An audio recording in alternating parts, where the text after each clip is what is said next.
ekiri mu Palamenti ya Kenya muliro anti bagamba kimu Ruto must go eggwanga lyonoonese. Kale katugenderewo ndowooza tubifune.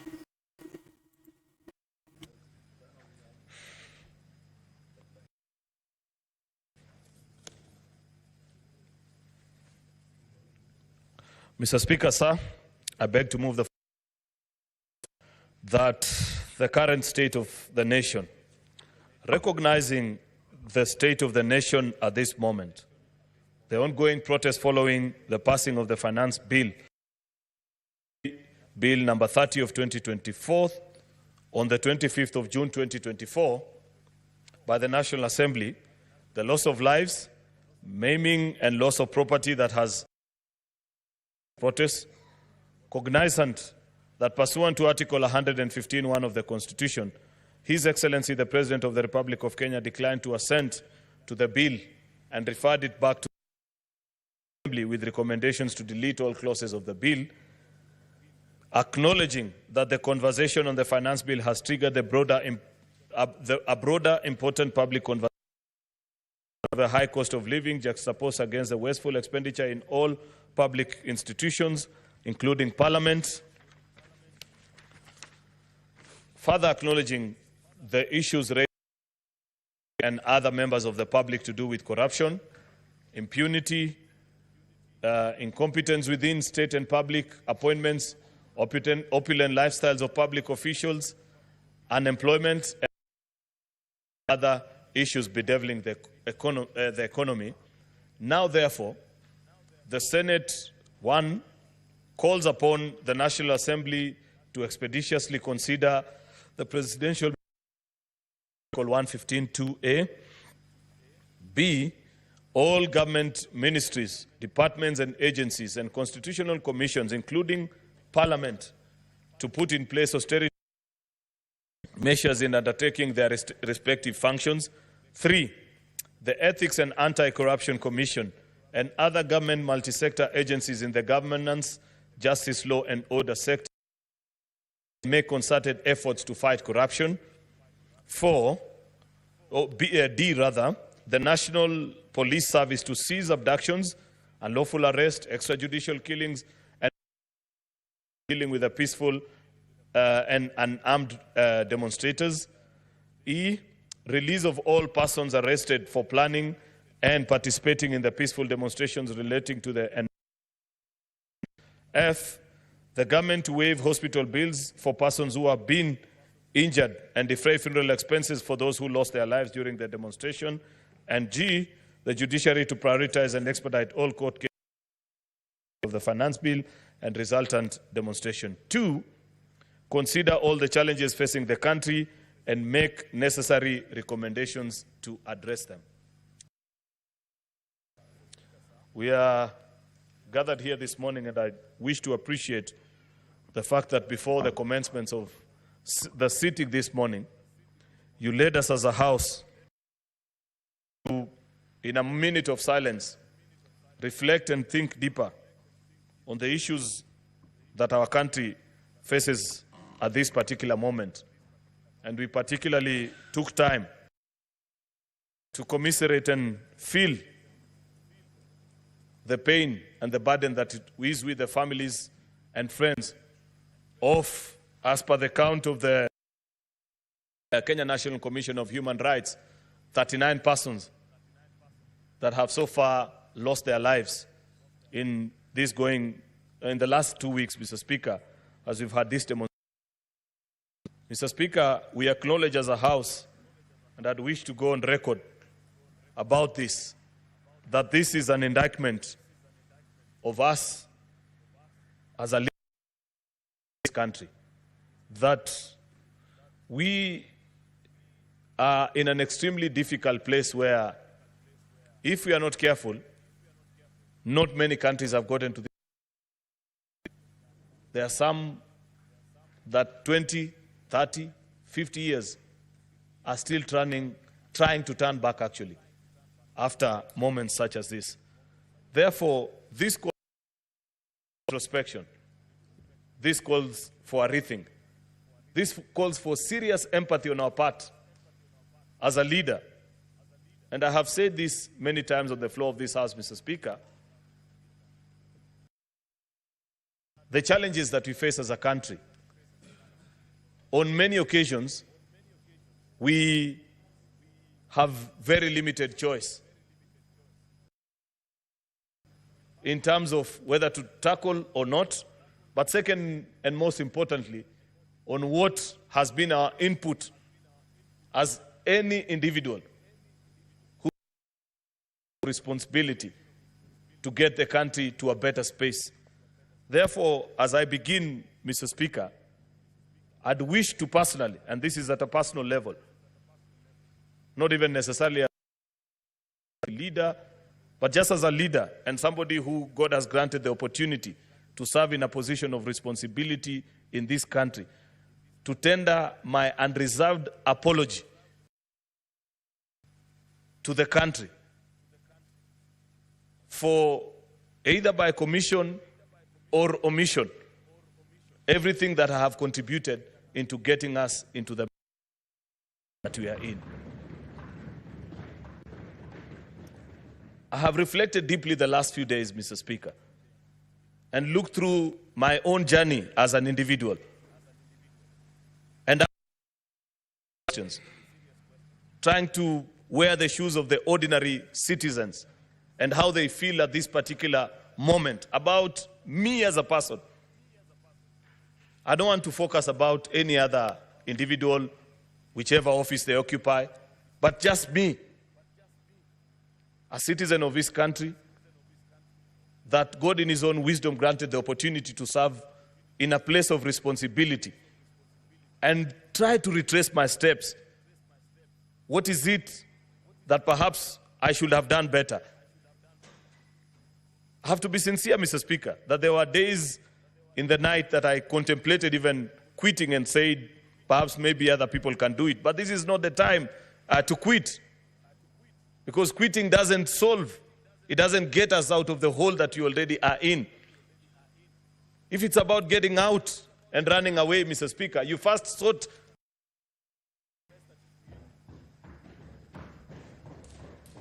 I'm afraid, Mr. Speaker, that I know that is the agony that many of our colleagues have thought through. And therefore, just to bring the country up to speed and appreciate why the Senate of the Republic of Kenya is seated this morning, is that we had a session yesterday in the afternoon where we sat down as the Senate of the Republic of Kenya off camera, not in this chamber, but seated somewhere together and reasoned and said, what is it that we can make as our contribution? We are deeply embarrassed, Mr. Speaker, that it has taken young children to point to us that you are naked as our leaders. Extremely troubling. A moment that, to many of the people that I listened to yesterday in the afternoon as leaders shared their experiences and what has been the last few weeks, I realized that we are in extraordinary times, and ordinary solutions that we have proposed in the past cannot work this time. Unless we are serious, unless we are genuine, unless we are honest, unless we mean it, let us not begin this conversation in this house. And I'd wish to put it on record that I come 100% willing and committed, standing before the Senate and the Republic of Kenya, knowing well that one way or the other, I have made a contribution that I am ready to be persuaded and to be led jointly, first of all, by the leaders that are here and by the things that we are being told by the people that are speaking in the public spaces and the conversation that's going on in the country, Mr. Speaker, on what we need to do to redeem and win back our country so that people can reflect back. And therefore, we have come up with this motion. This motion is just but the beginning of guiding the country towards solutions. And we'd wish to make a certain number of requests to you as our leader, Mr. Speaker, together with the office of the clerk that is here, that as members will be speaking, let it be known that many of them will take time to paint the state of the nation. That's why we have titled this motion, The State of the Nation. as it is, with no filters, with no embarrassments, Mr. Speaker, pointing and saying things as they are, that this is what is wrong, this is what we hear, and spend the remainder or the latter part of their conversation, Mr. Speaker, in proposing solutions. There are those that we can do within us as the Senate. There are those that we can do as a legislature, which is us and the National Assembly. There are things and solutions that we are being asked to make a change at the level of the executive. We will make the recommendation. There are those that constitutionally mandated institutions, Mr. Speaker, have to do. And we have to interact with them and guide, Mr. Speaker, how they do it. Because like I have already pointed out, Mr. Speaker, these are not normal times, and normal solutions will not get us out of this problem at this particular time, Mr. Speaker. Therefore, the request that we make to you is that get staffers of Parliament who will classify as members speak all these challenges that you are speaking to and cluster them into the various thematic areas so that we are ready and willing to work whatever time over and above the call of duty, beyond even 6:30, Mr. Speaker, if that is what it will take, because unfortunately, we don't have time. That is the other thing that the young people are telling us. That's the other thing that I hear when I listen to what the country is saying. We are willing and ready to work, Mr. Speaker, so that we classify all these challenges and the various solutions that we are prescribing. Some of them have been suggested by other people outside the precincts of this House. Many others will be shared by these members because there are senior people here, there are people who are experienced, they know what the challenges are, and they know what the contribution can be. Therefore, Mr. Speaker, I want to appreciate the meeting that happened yesterday in the afternoon, where we agreed that not even apportioning blame at this particular time will rescue anybody. When the protesters showed up, Mr. Speaker, in Parliament last week, none of us was spared. And I'd like to say, rightly so. Because much as we may have wished that, deal with the National Assembly, they're the ones who are handling the finance bill, they don't care. They just know that you're leaders. And you're the ones who, by whatever means that is possible, have done this or the other. And therefore we say that as a Senate, as we begin our reflection in the next few days, as we propose solutions, far-reaching implications, answers to questions that we are being asked as a people in both our private and public spaces, Mr. Speaker. Because this conversation has not spared anybody. And it hasn't taken the traditional definitions or characterizations that we know about issues in this country. Nothing to do with religion, nothing to do with the tribe, nothing to do with class, Mr. Speaker. These are unique challenges that have caught over all of us. Mr. Speaker, therefore, we request that when we get our staffers to classify the challenges as they will be enlisted by the various members, say, for example, corruption, and this is the proposals that are being made, if our staffers can serve as the rapporteurs, Mr. Speaker, so that later on when we sit to reflect and make our decisions, once we've classified all the issues into the various thematic areas, Mr. Speaker, we will retreat and reconvene as a House, Mr. Speaker, to make the various far-reaching recommendations. Whatever it is that as Parliament we need to do, if it is a change of law, we are willing to do it in record time, Mr. Speaker. And I know we have your cooperation, Mr. Speaker, and you will help us make that. If it is a resolution of the House specific to the various constitutional commissions and independent office holders, Mr. Speaker, we will make a resolution. Because there are two ways in which Parliament makes decisions, Mr. Speaker. We either vote on a bill or we resolve on a matter and give it as a resolution of the House. We intend to pursue whatever means it will take, Mr. Speaker, to heal the country and make us better as we are being challenged in the last few days, Mr. Speaker. The country is complaining of a broken system, Mr. Speaker, that nothing works. Absolutely nothing. That this is a rigged economy where only those with proximity to power and the advantage unduly given to them by the spaces they occupy, either in public or private institutions, Mr. Speaker, are able to enjoy living in the country. And we are being asked to repair and fix it. Where this thing has reached, Mr. Speaker, it needs an overhaul. I am afraid that not the usual glue and gum that we put into areas that are leaking will solve this time. It's completely broken. If it's a pipeline, Mr. Speaker, It is time to decommission and set up a new pipeline. That's what I hear as being challenged. We are being told that everybody wants a fair shot at life, and not our children to get better chances at education.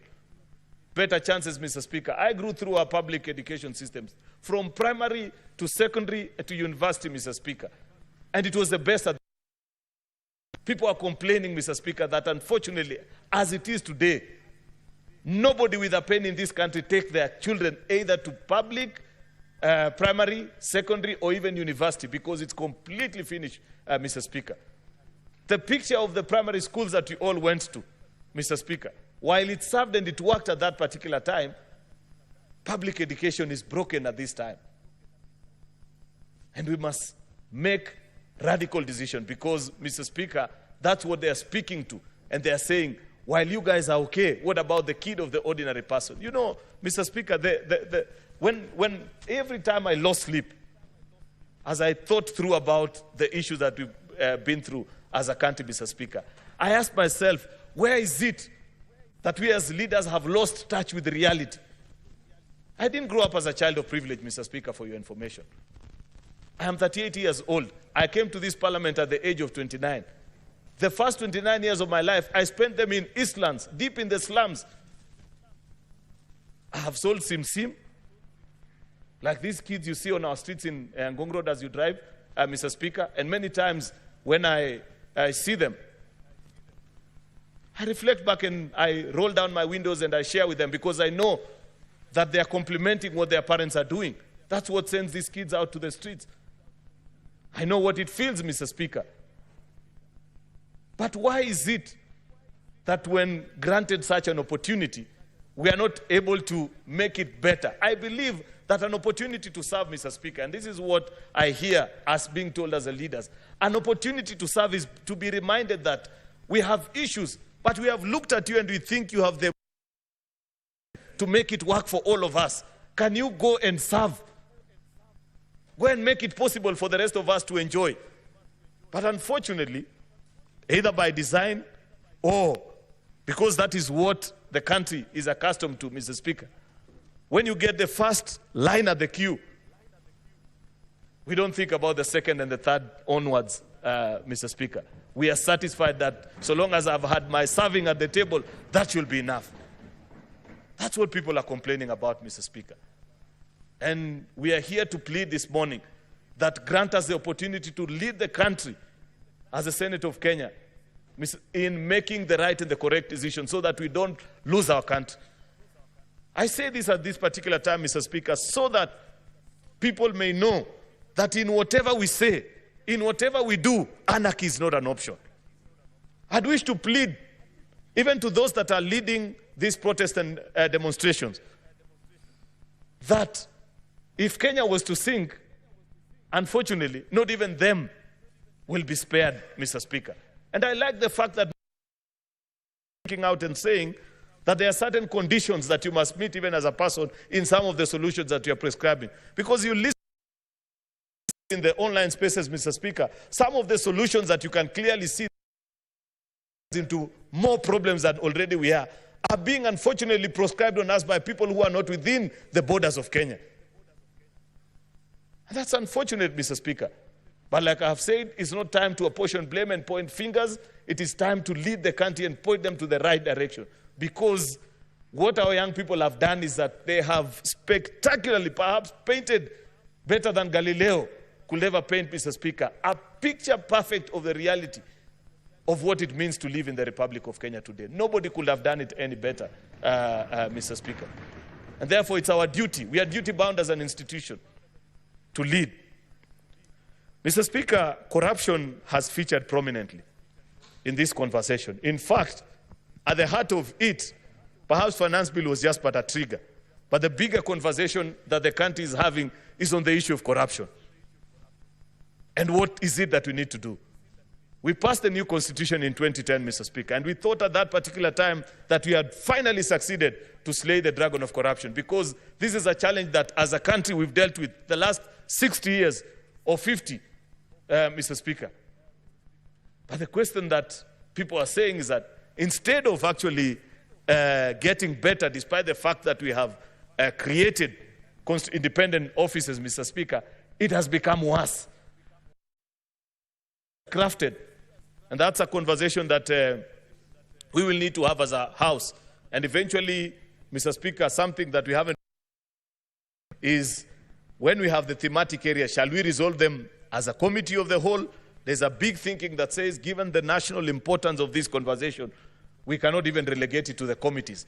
There are those that hold a slightly different view, and we will take time to reflect, and I am willing to be persuaded as I listen to my colleagues when they'll be speaking on this issue, Mr. Speaker, whether we deal with it as a committee of the whole. Because we must invite EACC here, Mr. Speaker.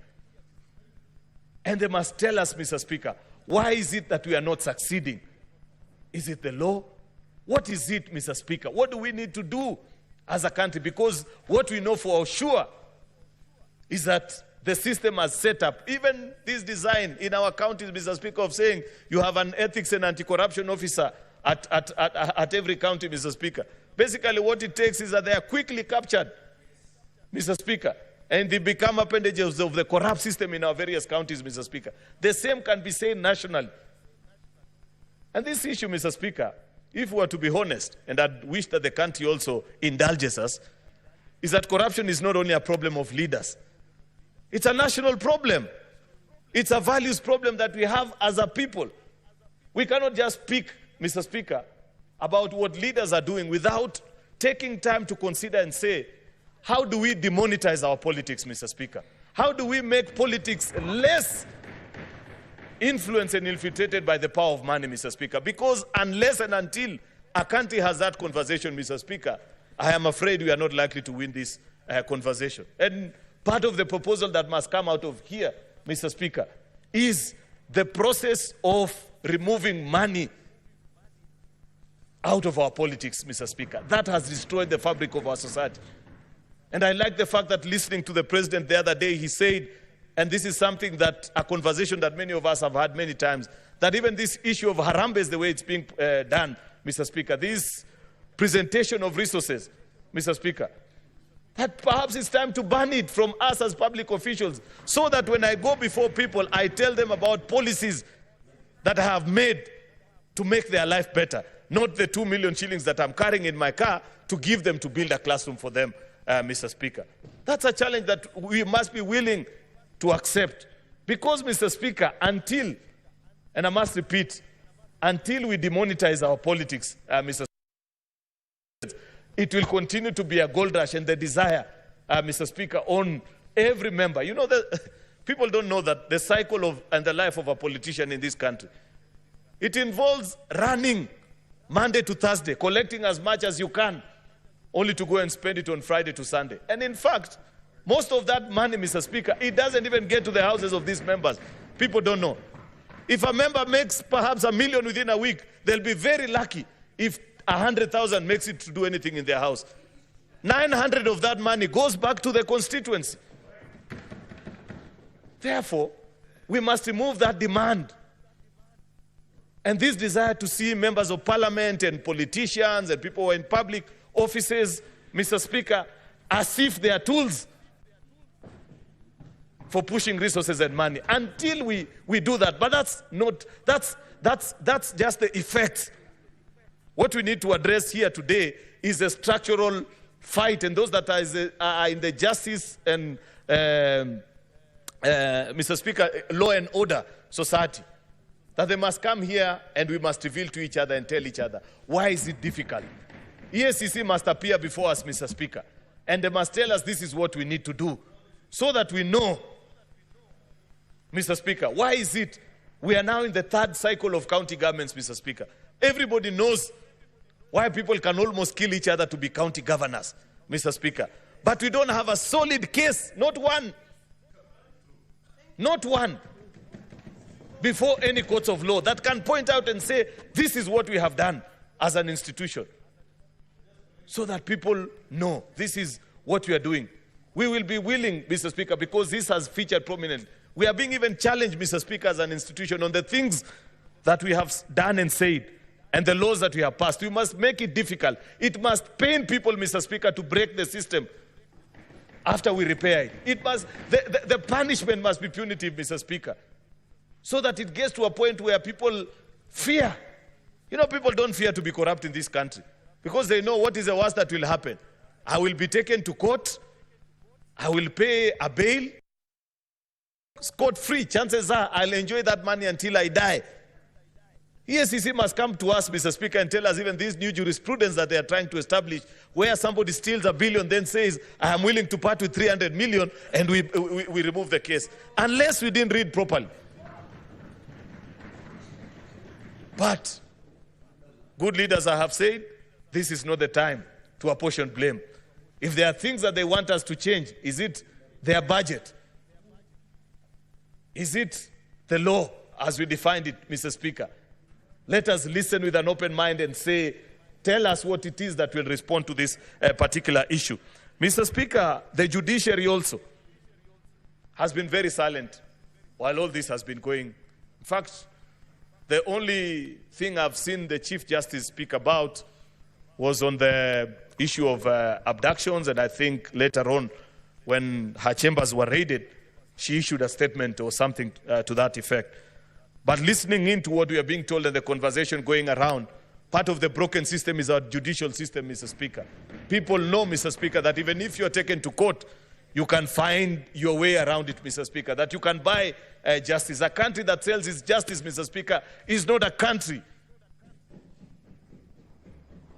If I know that all it takes for me to get away with murder, Mr. Speaker, is sufficient resources in my bank account, then that is not a country. Judicial Service Commission, Mr. Speaker, just like us and all of us that are in positions of responsibility, Mr. Speaker, must engage and be willing to guide us and say this is what has happened. If you listen, as people who are speaking, people have shared their experiences, how they have been disinherited of properties that were left by their parents because a rich person showed up, Mr. Speaker, and as orphaned children, they could not put up a fight before our courts of law. That is not the foundation of a judicial system, Mr. Speaker. And we need time to reflect. JSC must tell us what is it that we need to do, Mr. Speaker. Equal opportunities has featured prominently. Many people are saying, we know that all it will take for you to get an employment anywhere is to have people of influence. We have constitutionally mandated institutions, Mr. Speaker, NCIC, and so many others. Let's see the studies that they have done so far out of the millions that we have sent to them over the years. Are they just collecting per diems and traveling to Naivasha? Or they have done a scientific study that can help us to appreciate? You know, the problem in this country, Mr. Speaker, is that people love proposing half solutions. And that's what we are being told, that that is not enough. It is not just enough to tell us that this community has this percentage of jobs, this one's has the other.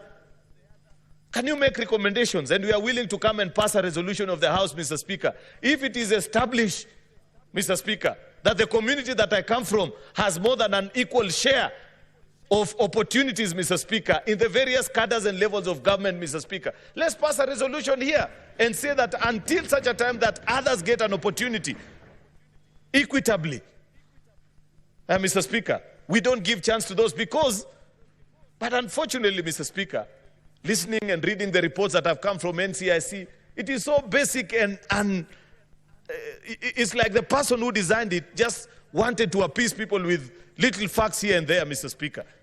Oh, Kikuyus have this percentage, Luos have the other. That's not enough. Break it down. Work like a serious institution. Tell us how many CEOs exist in public service. Give us their distribution. How many senior level managers exist? How many are ordinary clerks, Mr. Speaker? We could be talking about a particular community that has a certain share, Mr. Speaker, but they are all clerks and drivers. It's not the same.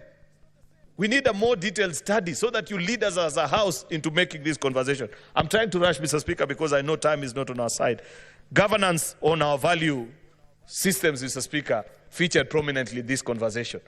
And we must put it either by law, by design. What is it that you do as a public official when certain things are said about you? How is it, Mr. Speaker, that in certain countries, that you as a public officials, even when you're just accused of having an extramarital affair, forget about stealing public resources, The system is so advanced that you are challenged, and I told Mr. XYZ, if you cannot be faithful even to your partner, you cannot be faithful to your current, to the country, that your character has been found wanting. And people are asked to step aside. People do the honorable thing and say, I think I no longer enjoy the trust of the people. Allow me to pursue other things. On personal matters, I'm not talking about public issues, Mr. Speaker. The problem with us is even when we have been challenged on public issues, Mr. Speaker, we still want to stick and die until, you know, the famous quote that somebody once said, I'd rather die than resign. On debt, Mr. Speaker, I have a certain level of reprieve as a person, but it still doesn't help me. Like I said, these young people don't care, and the people that are speaking don't care, because on the 2 occasions that the debt question appeared before this House the last term, I voted against it, both to move it at 6 trillion and eventually when we moved it to 10 trillion, Mr. Speaker. But that doesn't help. That's history. We can point fingers and say you moved, you did this or the other. It doesn't matter at this point. The thing we are being told first, Mr. Speaker, is that when Kenyans look keenly, they are trying to locate 10 trillion in the country, and they cannot see it. So they're asking, are you sure, first of all, that we owe 10 trillion? And I have made public confessions, Mr. Speaker. Those that served with us in the Budget and Finance Committee last time, Mr. Speaker, know that when we asked for Kenya's debt register, it was brought to us on an Excel sheet.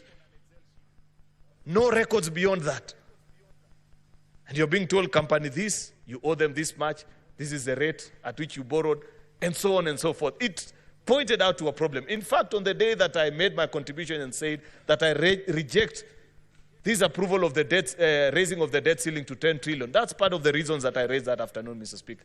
And I said, until Parliament has a counter copy of what the Treasury is borrowing, Mr. Speaker, and we rearrange that whole space of our debt, Mr. Speaker, we are not yet out of the woods. Therefore, I don't want to spend a lot of time on the issue of debt, Mr. Speaker, but we are being told that a public audit of our debt situation, Mr. Speaker, is mandatory at this particular point. And I know the executive will do theirs, but even us as Parliament, because it's us who failed in that regard, we must carry out our own,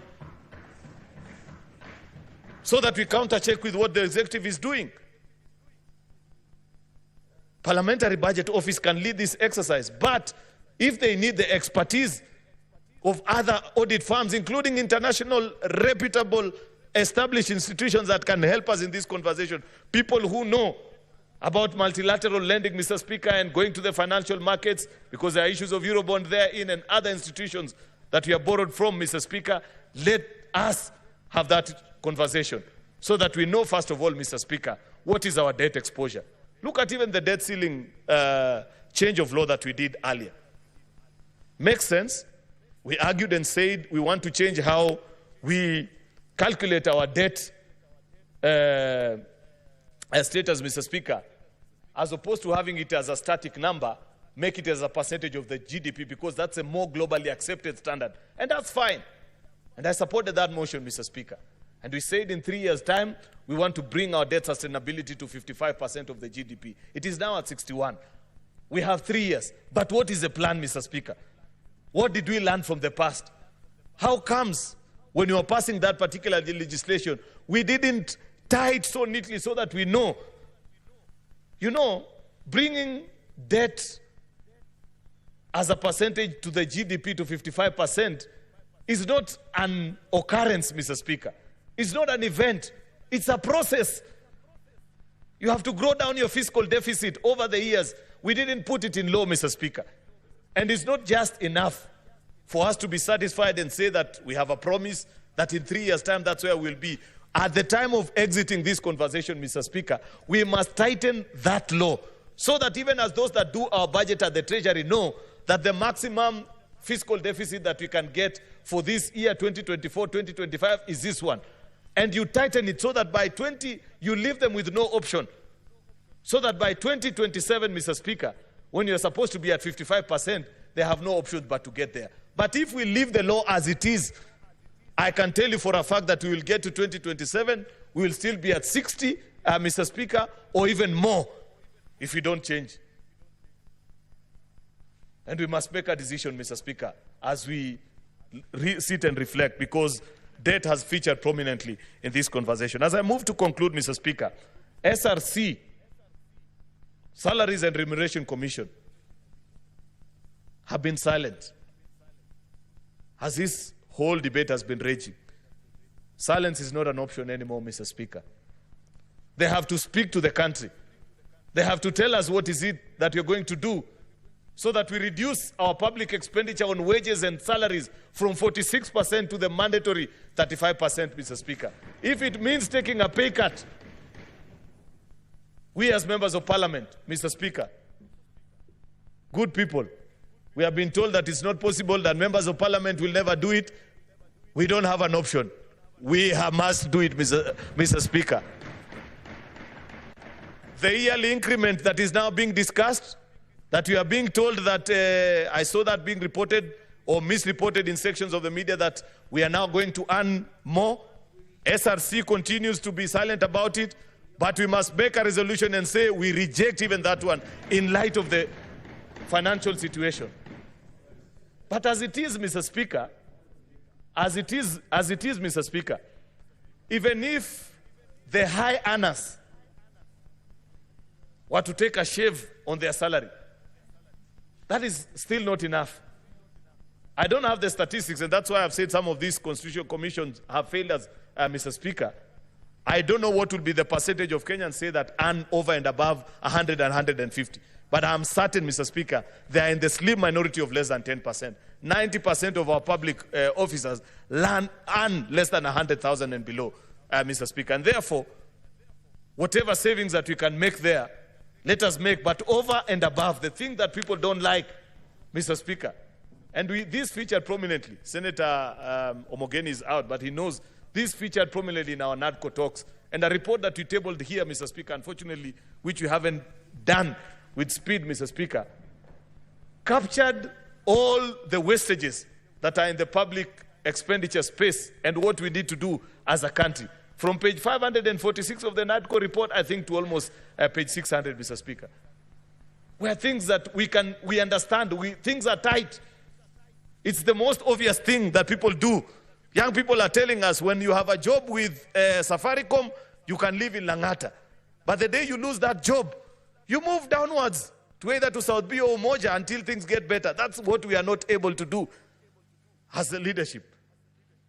We know for a fact that when things were better, we could all fly business as members of parliament.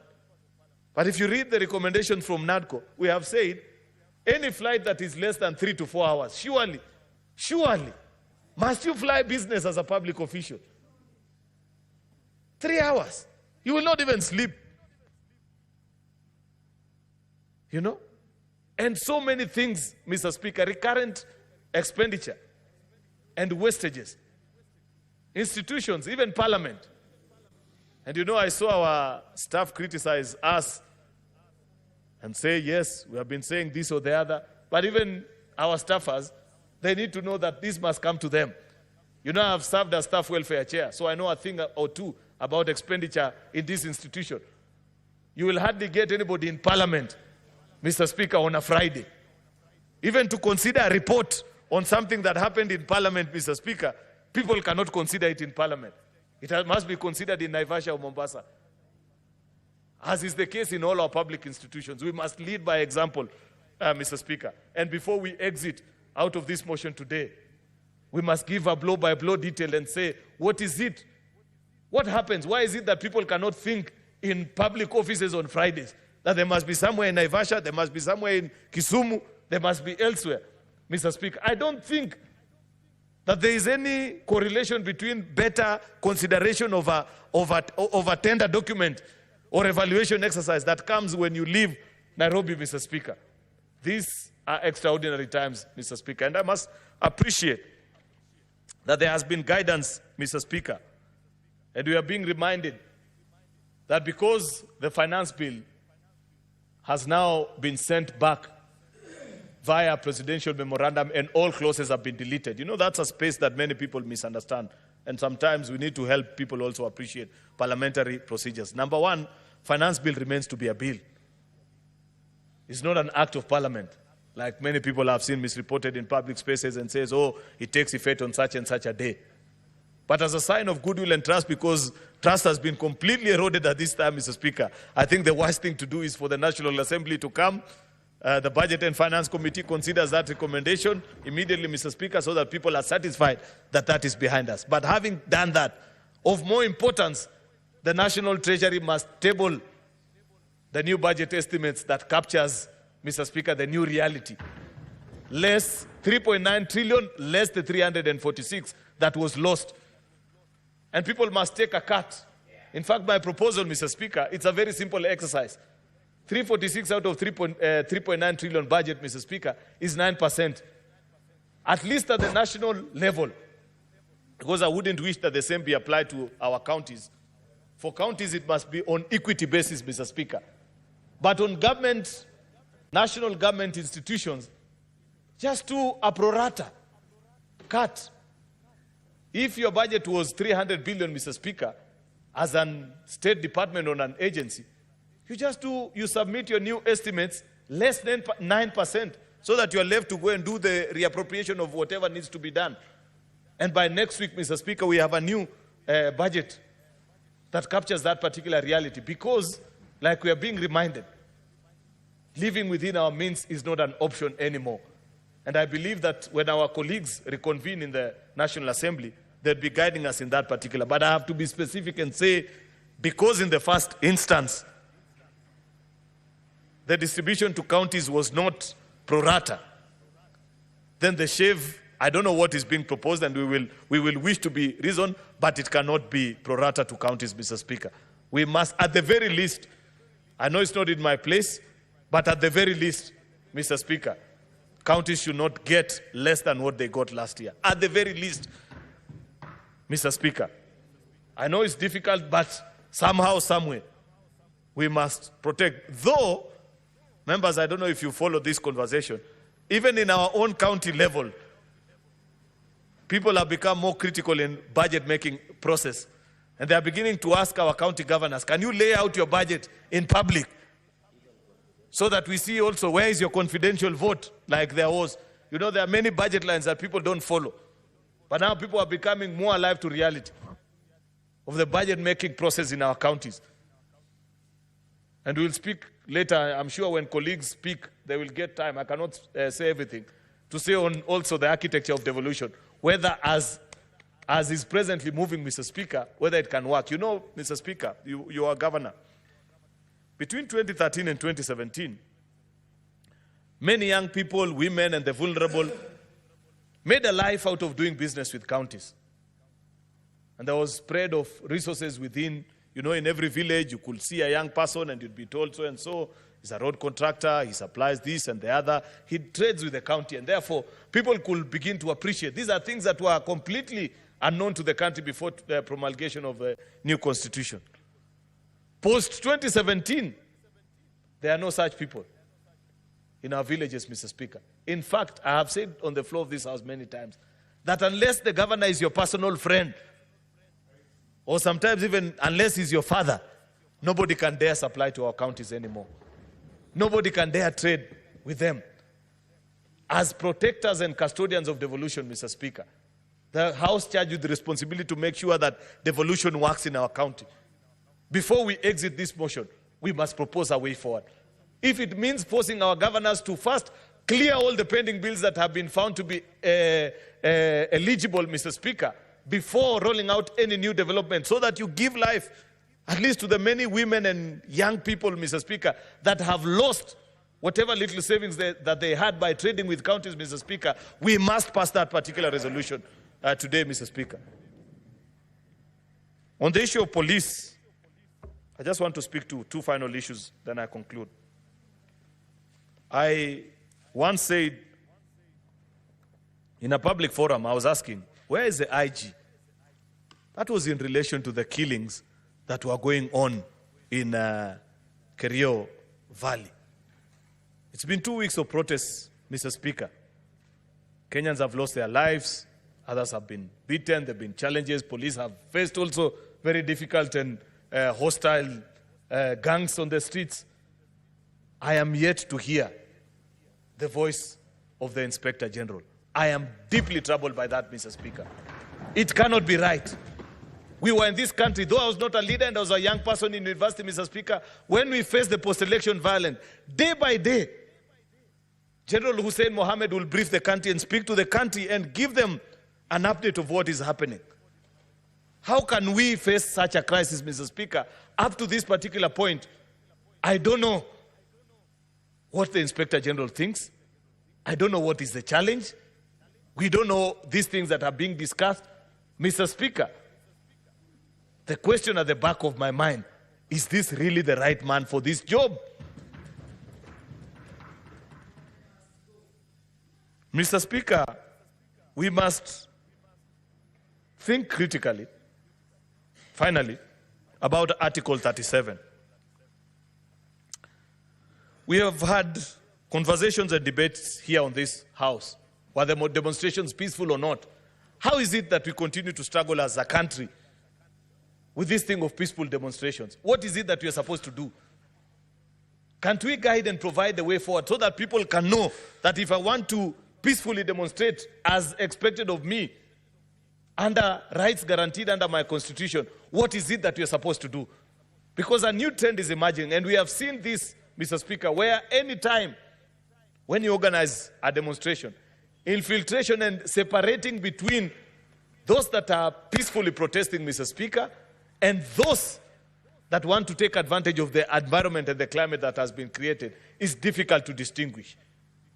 And I'd wish to request the House that we don't exit on this motion until first we provide the way forward and guidance. I listened, for example, Mr. Speaker, to one gentleman, one of the organizers of the Occupy Parliament crusade, and he said, according to them, they just wanted to come and sit outside here and listen and make noise as the debate on the finance bill was ongoing. And I said, okay, fair enough.